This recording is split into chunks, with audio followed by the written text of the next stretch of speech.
క్రీస్తు ప్రభునందు మిక్కిలి ప్రియ సహోదరి సహోదరులారా, ఈరోజు మనందరికీ శుభదినం, పరమానందాన్ని కలిగించేటటువంటి రోజు. ఎందుకంటే మన రక్షకుడు యేసుక్రీస్తు తల్లి పరిశుద్ధ మరియమాత జన్మదినోత్సవాన్ని మనం ఈరోజు ఒక గొప్ప పండుగగా, వేడుకగా జరుపుకుంటున్నాం. ఎందుకంటే దేవుని తల్లిగా ఉండే అర్హతకై ఉన్నత దైవవర అనుగ్రహముతో నింపబడిన వారు కన్య మరియమాత. లేక జన్మించిన తన తల్లిదండ్రులైన జ్వాకీము అన్నమ్మ గారాల పట్టి మరియమాత. దేవుని ఉద్దేశానుసారంగా తన ఏకైక కుమారునికి తల్లిగా సృష్టిపూర్వకమే నిర్ణయించబడిన మరియమాత. మానవ మాతృలుగా జన్మించినటువంటి వారిలో మరియమాత జననం చాలా మహిమకరం. ఈ పుణ్యదినం మన విశ్వాస జీవితంలో, ప్రయాణంలో ఎంతో ప్రాముఖ్యతను కలిగి ఉంది.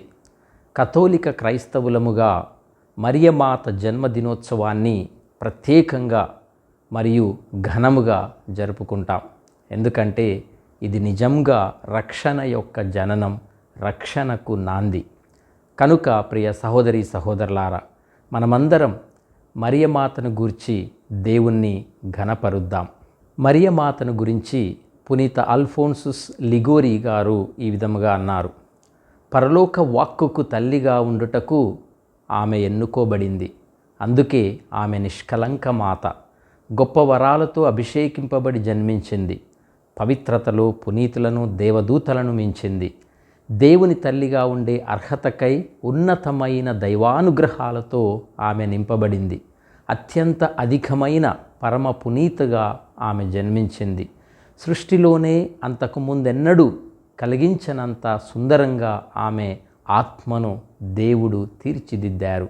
ఇహపరలోక దృష్టిలో మనోహరమైన, అందమైన ఆత్మ కలిగి సంతోషపూరిత పాపగా ఆవిష్కరింపబడింది. ఆమె పరమ పావన, దేవునికి అత్యంత ప్రియమైనదై పూర్ణ వరాలతో నింపబడింది. మధురమైనట్టి ఆ పసిపాపను చేరి మహానందంతో పరవశించిపోదాం. ఆమె జన్మ పాపరహితోద్భవి, నిష్కలంక హృదయ మరియ నామధేయ. అదే ఆమె జన్మకు మన జన్మకు మధ్య తేడా అని పునీత అల్ఫోన్సుస్ లిగోరీ గారు చెప్పటం జరిగింది. మరి బైబిలులో మరియమాత జనన ప్రస్తావన ఉన్నదా? ప్రియ సహోదరి సహోదరులారా, బైబిలులో మరియమాత జన్మించిన వృత్తాంతం గురించి స్పష్టమైన ప్రస్తావన లేదు. బైబిలులో లేనప్పటికీ ఈ పండుగ మరియమాత గొప్పతనాన్ని, ఆమె యేసుక్రీస్తు రక్షణ ప్రణాళికలో పోషించిన పాత్రను గుర్తు చేసుకునేందుకు ఒక గొప్ప సందర్భం, అవకాశం. బైబిలులో యేసుక్రీస్తు పుట్టుకకు సంబంధించిన శుభవార్తతో మరియమ్మ చరిత్ర ప్రారంభమవుతుంది. లూకా సువార్త 1వ అధ్యాయము 28వ వచనంలో గబ్రియేలు దూత మరియమ్మను చూసి, అనుగ్రహ పరిపూర్ణురాలా, నీకు శుభము, ప్రభువు మీతో ఉన్నారు అని అనెను. ఈ వచనం మరియమ్మ దేవుని దృష్టిలో ఎంతటి శ్రేష్ఠురాలైనదో మనకి స్పష్టంగా తెలియజేస్తుంది. ఆ తర్వాత మరియమ్మ వినయ విధేయతతో, నేను ప్రభుదాసురాలను, మీ మాట చొప్పున నాకు జరుగునుగాక అని చెప్పింది. లూకా సువార్త 1వ అధ్యాయము 38వ వచనం. ప్రియ సహోదరి సహోదరులారా, మరియమ్మ కేవలము యేసు తల్లి మాత్రమే కాదు, మనందరి విశ్వాసానికి, విధేయతకు గొప్ప మాదిరి. మరియమ్మ తన జీవితంలో దేవుని చిత్తానికి సంపూర్ణముగా లోబడి జీవించింది. కష్టాలు, సవాళ్ళు ఎదురైనప్పుడు కూడా ఆమె దేవునిపై తన నమ్మకాన్ని ఎప్పుడు కూడా కోల్పోలేదు. మరియమ్మ జననం ముఖ్యముగా రక్షకుని తల్లిగా ఆమె బాధ్యతను నిర్వర్తించటానికి ఎన్నుకోబడింది, నిర్ణయించబడింది. ఆమె ఉనికి క్రీస్తు ఉనికితో విడదీయరాని విధంగా ముడిపడి ఉంటుంది. ఇది దైవ ప్రణాళికలో, కృపలో భాగం. ఈ విధంగా మరియమ్మ జననం ఆమె దివ్య కుమారుని జననం వలె రక్షణ చరిత్రకు కేంద్ర బిందువుగా నిలిచింది. ప్రియ సహోదరి సహోదరులారా, కథోలిక సాంప్రదాయం ప్రకారం మరియమ్మను మనము ప్రత్యేకంగా గౌరవిస్తాం. ఆమె దేవుని అనుగ్రహాన్ని పొందిన పరిశుద్ధురాలు. క్రీస్తు తల్లిగా ఆమెకు ఉన్న ప్రత్యేక స్థానం అపారమైనది. విశేషమైనది, ఘనమైనది. ఆమెను కేవలం ఒక తల్లిగా కాకుండా మనందరికీ పరలోకపు తల్లిగాను, క్రీస్తు శరీరమైన సంఘానికి తల్లిగాను భావిస్తాం. మరియమ్మ కేవలం భక్తికి ఒక ప్రతీక మాత్రమే కాదు, ఆమె మన విశ్వాస ప్రయాణంలో మనకు తోడుగా ఉండే ఒక సహాయకురాలు కూడా. మనం కష్టాలలో ఉన్నప్పుడు ఆమె మధ్యవర్తిత్వం ద్వారా దేవుని దయను పొందేందుకు ప్రార్థిస్తూ ఉంటాం. కనుక మరియమ్మ జన్మదినం మనందరికీ దేవుని గొప్ప కృపను, ప్రేమను గుర్తు చేస్తూ ఉంటుంది. ఆమె జీవితము దేవుని ప్రణాళికలో ఒక భాగం. ప్రియ సహోదరి సహోదరులారా, బైబిలులో మరియమాత జన్మ వృత్తాంతం గురించిన ప్రస్తావన లేనప్పటికీ 2వ శతాబ్దానికి చెందిన ప్రోటో ఎవెంగేలియం ఆఫ్ జేమ్స్ అనే గ్రంథం ఆ విషయాలన్నింటినీ కూడా మనకి తెలియజేస్తుంది. ఈ గ్రంథం మరియమ్మ తల్లిదండ్రులైన జ్వాకీము, అన్నమ్మ గురించి, వారి ప్రార్థనలకు ప్రతిఫలంగా మరియమ్మ జన్మించడం గురించి చక్కగా వివరిస్తుంది. ఎన్నో సంవత్సరాలుగా సంతానం కోసం ఎదురుచూస్తున్న వారికి సారా ఎలిజబెతమ్మల వలె వృద్ధాప్యంలో వారు సంతానాన్ని పొందారు. ఆ సంతానమే మరియమ్మ. ఈ గ్రంథంలోని కథనాలు కథోలిక, ప్రాచీన తూర్పు సాంప్రదాయాలలో మరియ జన్మదిన వేడుకలకు, ఆమె చరిత్రకు ఆధారం అయ్యాయి. అందుకే ఈ పండుగ కథోలిక సంప్రదాయంలో ఇంత ప్రాముఖ్యతను సంతరించుకుంది. పునీత అగస్తీను గారు మరియమాత జన్మమును యేసు రక్షణ కార్యముతో ముడిపెట్టారు. మరియమాత జన్మము పట్ల భూలోకమంతా ఆనందించాలని వారు పేర్కొన్నారు. మరియమ్మ తోటలో పూసిన పుష్పం అయితే ఆ పుష్పము నుండి లోయలోని అమూల్యమైన లిల్లీ పుష్పము వికసించింది అని చెప్పారు. ఆమె జన్మము ద్వారా ఆది తల్లిదండ్రుల నుండి వారసత్వముగా వచ్చిన స్వభావము మార్చబడినది. ఈ మాటలు మరియమ్మ జన్మం కేవలం ఒక సాధారణ సంఘటన కాదని, అది మానవాళి పాప స్వభావాన్ని మార్చి నూతన జీవితానికి నాంది పలికిందని అగస్తీను గారి మాటలు మనకు స్పష్టం చేస్తూ ఉన్నాయి. ప్రియ సహోదరి సహోదరులారా, మరియమ్మ నిష్కలంకగా అనగా ఆది పాపము లేకుండా జన్మించింది. మరియమ్మ అనుగ్రహ పరిపూర్ణురాలుగా జన్మించింది. లూకాసు సువార్త 1వ అధ్యాయము 28వ వచనం. దేవుడు ఆమెకు వసగిన ఈ కృపను తన జీవితాంతం పాపము చేయకుండా పరిపూర్ణముగా సహకరించుకుంటూ జీవించింది. ఇక ప్రియ సహోదరి సహోదరులారా, తల్లి శ్రీసభలో మరియమాత జన్మదిన పండుగ గురించి ధ్యానిద్దాం. మరియమాతకు సంబంధించిన పండుగలలో అత్యంత పురాతన పండుగలలో ఒకటి మరియమాత జన్మదినోత్సవం. డిసెంబర్ 8న మనం అమలోద్భవి మాత పండుగను జరుపుకుంటాం. ఖచ్చితంగా 9 నెలల తరువాత అనగా 8 సెప్టెంబర్న మనం మరియమాత జన్మదినోత్సవాన్ని జరుపుకుంటూ ఉంటాం. శ్రీసభ దైవార్చన కాలంలో కేవలం 3 జన్మదినోత్సవాలను మాత్రమే పండుగలుగా కొనియాడుతూ ఉంది. ఒకటి యేసుక్రీస్తు జన్మదినం, 2 బప్తిస్తా యోహాను జన్మదినం మరియు 3వదిగా మరియమాత జన్మదినోత్సవం.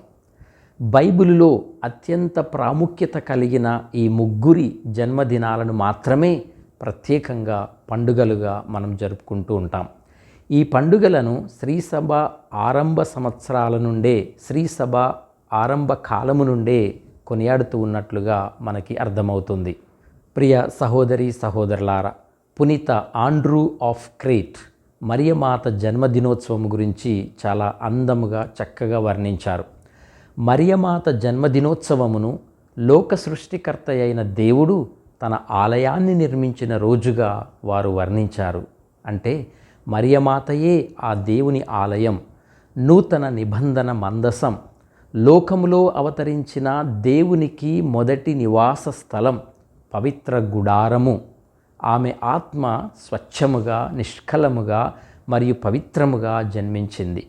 ఈ మాటలు మరియమ్మ దేవుని నివాసంగా, క్రీస్తుకు పుట్టినిల్లుగా ఎంత గొప్ప పాత్ర పోషించిందో మనకి స్పష్టంగా తెలియజేస్తూ ఉన్నాయి. మరియమ్మ దేవునికి ప్రియమైన కుమార్తె. ఈ లోకంలో పునీత జ్వాకీము, అన్నమ్మ సంతానంగా ఆవిర్భవించి దేవుని ఏర్పాటు చొప్పున మానవ రక్షణ ప్రణాళికలో పరిశుద్ధ భాగస్వామి అయ్యింది. మరియమ్మ 2వ ఏవ, పవిత్ర గొర్రెపిల్లను ప్రసవింపబోవు మహామంచి తల్లి. దేవుని రక్షణలో తొలిమెట్టు, సాతాను ప్రారబ్ధానికి ఆఖరి మెట్టు. ఈ రెండవ ఏవ గురించి పరిశుద్ధ గ్రంథం ఆదికాండము 3వ అధ్యాయము 15వ వచనం మరియు యెషయా గ్రంథము 7వ అధ్యాయం 14వ వచనంలో దేవుని వాక్కుగా మనకి స్పష్టంగా తెలుపబడింది. 4వ శతాబ్దంలోనే యెరూషలేములో పునీత అన్నమ్మ గారి దేవాలయంలో మరియమ్మ జన్మదినోత్సవాన్ని తొలిసారిగా కొనియాడినట్లు మనకి తెలుస్తుంది. ఆ స్ఫూర్తితోనే రోము నగరంలో మరియమ్మ జనన వార్షికోత్సవాన్ని ఆచరించడం ఆరంభించింది. ఈ పండుగ రోములో 8వ శతాబ్దంలో పోప్ సెర్గియస్ కాలంలో జరుపుకోవడం ప్రారంభమైంది. క్రీస్తు యేసు ద్వారా లోకరక్షణ ప్రణాళికలో మరియమాత జననం ఒక ముఖ్య ఘట్టంగా దేవుడు ఏర్పరిచినట్లు అర్థమవుతుంది. పూర్వవేద అంత్యానికి, నూతన వేద ఆరంభానికి మధ్యస్థ వేదాంత రేఖ ఆ జగజ్జనని జన్మదినం. ప్రియ సహోదరి సహోదరులారా, 6వ పోప్ పాల్ తన లేఖలో ఇలా పేర్కొన్నారు: మరియమ్మ జన్మదినం 2 నిబంధనల సంగమానికి కేంద్రంగా ఉంది. ఆమె జననం నిరీక్షణ, వాగ్దానాల దశను ముగించి యేసుక్రీస్తులో కృప, రక్షణల శకాన్ని ప్రారంభించింది. 16వ పోప్ బెనడిక్ట్ గారు ఇలా అన్నారు: మరియ తల్లిగా తన ప్రత్యేక బాధ్యతను నెరవేర్చడానికి జన్మించింది. ఆమె ఉనికి క్రీస్తు ఉనికితో విడదీయరాని విధంగా ముడిపడి ఉంది. ఈ విధంగా మరియమ్మ జన్మ, రక్షణ చరిత్రకు కేంద్ర బిందువుగా నిలుస్తుంది అని పేర్కొన్నారు. ప్రియ సహోదరి సహోదరులారా, కథోలిక శ్రీసభ సత్యోపదేశంలో ఇలా చదువుతూ ఉన్నాం: పాత నిబంధన కాలంలో అనేక మంది మహిళల జీవితాలు మరియమ్మ బాధ్యతకు మార్గం సిద్ధం చేశాయి. ఆరంభంలో ఏవమ్మ అవిధేయత చూపినప్పటికీ దుష్టినిపై విజయం సాధించే సంతానము గురించి మరియు జీవము గల వారందరికీ తల్లి అవుతుందని వాగ్దానం పొందింది. ఆ వాగ్దానం కారణంగానే సారా తన వృద్ధాప్యంలో కూడా ఒక కుమారుడిని గర్భం ధరించింది. మానవ అంచనాలకు భిన్నంగా దేవుడు తన వాగ్దానాలపై నమ్మకముగా ఉంటారని చూపించటానికి బలహీనులుగా, నిస్సహాయులుగా భావింపబడిన వారిని దేవుడు ఎన్నుకున్నారు. సమూయేలు తల్లి అయిన హన్నా, దెబోరా, రూతు, యూదితు, ఎస్తేరు వంటి అనేక మంది మహిళలు దీనికి చక్కటి ఉదాహరణలు. అలాగే మరియమాత ప్రభువు నుండి రక్షణను నమ్మకముతో ఆశించి పొందే నిరాడంబరులు, దీనులలో ప్రత్యేకంగా నిలుస్తుంది. సుదీర్ఘ నిరీక్షణ తరువాత ఆమెలో కాలం పరిపూర్ణమైంది. ఆమె సియోను కుమార్తెల్లో ప్రశంసనీయం. రక్షణకు సంబంధించిన ప్రణాళికను ఆమె సుస్థిరం చేసింది అని కథోలిక సత్యోపదేశంలో మనం చదువుతూ ఉన్నాం. ప్రియ సహోదరి సహోదరులారా, మరియమ్మ మనందరి తల్లి. శిలువపై వ్రేలాడుతూ మృత్యుముఖములోనున్న యేసు ప్రభువు రక్తసిక్తమైన తన దేహంతో ఒక ప్రక్క, లోకపు పాపాన్ని మరో ప్రక్క, దేవుని కార్యాన్ని భరిస్తూ మానవ దౌర్బల్యానికి, దేవుని వాత్సల్యానికి మధ్యన నలిగిపోతున్న తరుణంలో శిలువ చెంత శోకమూర్తుల్లా నిలబడిన ఆయన తల్లి మరియమ్మ, ఆయన శిష్యుడి యోహాను ఆయనకు అంతిమ ఓదార్పుగా మిగిలారు. ఆ మహాభయంకరమైన క్షణములో తండ్రి తనకు అప్పగించిన లోక కార్యాన్ని సంపూర్ణము కావించే ముందు క్రీస్తు ప్రభువు తన తల్లి మరియమాతను మనందరికీ తల్లిగా ఒసగారు. యోహాను సువార్త 19వ అధ్యాయము 26-27 వచనాలు. ప్రభువు తల్లితో, స్త్రీ ఇదిగో నీ కుమారుడు, తర్వాత శిష్యునితో ఇదిగో నీ తల్లి అని పలికారు. ఇలా మరణావస్థలో ప్రభు పలికిన మాటలు తన తల్లి పట్ల తనకు గల ప్రేమాభిమానములను వ్యక్తం చేయటమే కాక ప్రధానంగా మరియ తల్లికి అప్పగింపబడిన రక్షణ ప్రణాళికను వెల్లడిస్తూ ఉన్నాయి. ప్రభువు తన తల్లిని మన తల్లిగా అప్పగించిన అనంతరం అంతయు పరిపూర్తి అయినదని గ్రహించి అంతయు సమాప్తమైనది అని పలికి ప్రాణం విడిచారు. యోహాను సువార్త 19వ అధ్యాయము 28వ వచనం. ఇలా ప్రియ సహోదరి సహోదరులారా, మరియమాతను లోకమాతగా ప్రకటించటం, లోకరక్షణ బాధ్యతను మరియ తల్లికి అప్పగించి వెళ్ళడం రక్షణ ప్రణాళికలో భాగమే అని ప్రభువు పరోక్షముగా తెలియజేస్తూ ఉన్నారు. సృష్టి ఆరంభంలోనే ఎప్పుడైతే ఆది తల్లిదండ్రులు దేవుని మాటకు వ్యతిరేకంగా పాపం చేశారో అప్పుడే దేవుడు మరియ తల్లిని రక్షణ ప్రణాళికలో భాగంగా ఎన్నుకోవడం జరిగింది. అందుకే నీకును స్త్రీకిని, నీ సంతతికిని స్త్రీ సంతతికిని తీరని వైరము కలుగును అని దేవుడు పలికారు. ఆదికాండము 3వ అధ్యాయము 15వ వచనం. రక్షణ ప్రణాళికలో ఆ మరియ తల్లి పాత్ర లేకపోతే ఆనాడు తండ్రి దేవుడు నీకును స్త్రీకిని అనకుండా స్త్రీ సంతతికిని నీ సంతతికిని అని పలికేవాడు కదా. దేవుడు ఆ విధంగా పలకడంలో పరమార్థం రక్షణ ప్రణాళికలో మరియ తల్లి సైతానుతో పోరాడుతుందని అర్థం. అనగా మరియ తల్లి ఎన్నిక అప్పుడే జరిగింది.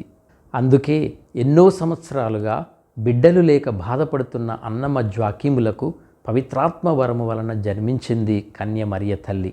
ఆ పుణ్య దంపతుల ప్రేమానురాగాలతో పెరుగుతూ మంచి నడవడికను, క్రమశిక్షణను, వినయ విధేయతను సుగుణాలను అలవరుచుకున్నది. ముఖ్యముగా తన ప్రార్థనా జీవితము ద్వారా చిన్నతనము నుండే దేవునికి ప్రియమైన బిడ్డగా జీవించింది. ప్రభు కార్యాన్ని నిర్వర్తించటానికి సంపూర్ణంగా సిద్ధపడింది.